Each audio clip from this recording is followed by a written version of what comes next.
Hello, everybody. My name is Lise Kaler. I am here with a very special person, Barbara Breckenridge, who has been an advocate for kidney patients as long as I've known her and decades before even meeting her. So I'm very happy to speak with her today, and I hope you find our conversation interesting.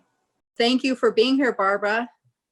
Thank you for having me. Great to see you too. It's really nice to see faces now. You don't get to see anybody. So I'm happy to be here, and I'm happy to see your face also.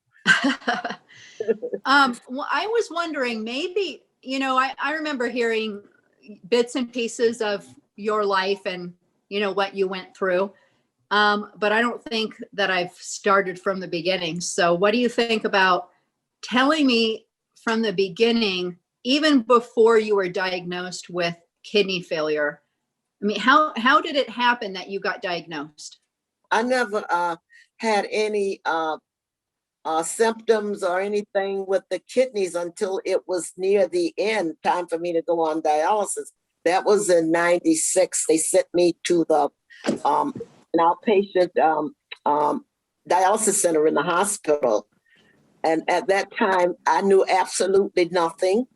I knew I had 2 kidneys. That was all that I knew. Do you remember what it was like when you first started dialysis?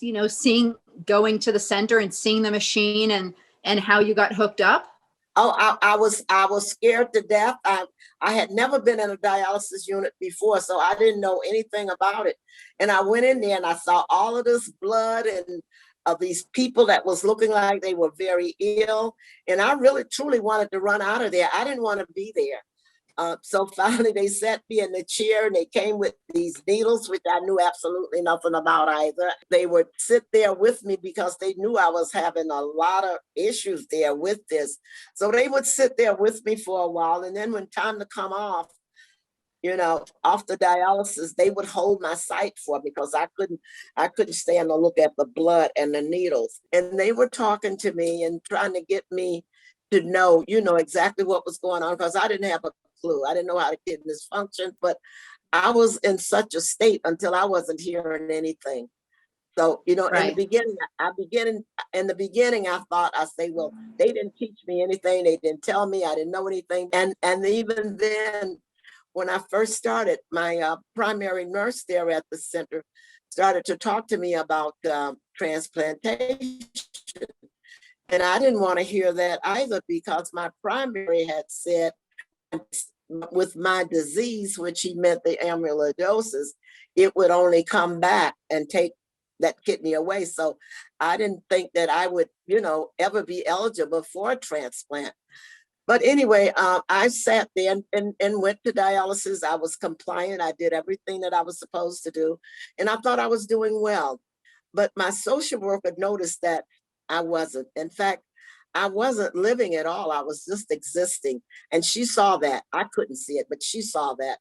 And she introduced me to a woman that had 2 successful transplants. In fact, she was director of the Kidney Foundation at the time. So I met her and I saw, well, I can live with this, So at that moment, meeting her and hearing her story, it changed my life. So I started to learn everything that I could do about my illness, about the kidneys, how they function, what they do, what happens, why I ended up here on dialysis. So I learned everything that I could. And after the year, I did sign up to go on the transplant list. Did you believe you would get a kidney transplant? Dr. Kayla, I didn't think about it too much. I waited 2.5 years and I saw people getting transplants and I didn't dwell on it. A lot of people will say they were waiting for that call. I didn't. Maybe because I was so involved doing other things that I just never, I thought about it, but I didn't think about it. And so when the call finally came that day, it was on a Friday. I had just gotten off, came home from dialysis. I went upstairs to take my nap. About 3 o'clock, the phone rang and somebody was on the phone saying they may have a kidney for me. Well, I didn't believe it. I thought it was somebody kidding with me. I believe I hung up the phone, and then they called back, and I ran downstairs to tell my husband. Then I realized, well, maybe this is true. I went to tell him, and he was happy. And they told me to come in at 6 o'clock that evening. And I went in, and they did the preliminary testing that they do. And finally, the doctor came back and he said, well, it was a match for me. It was a go. So the next morning, I was transplanted. Be 22 years in July, this July. I just did what I was supposed to do. And, and here I am. Thank you so much. And I hope the viewers that see this video feel as inspired as I do and have found it interesting. So thank you, Barbara.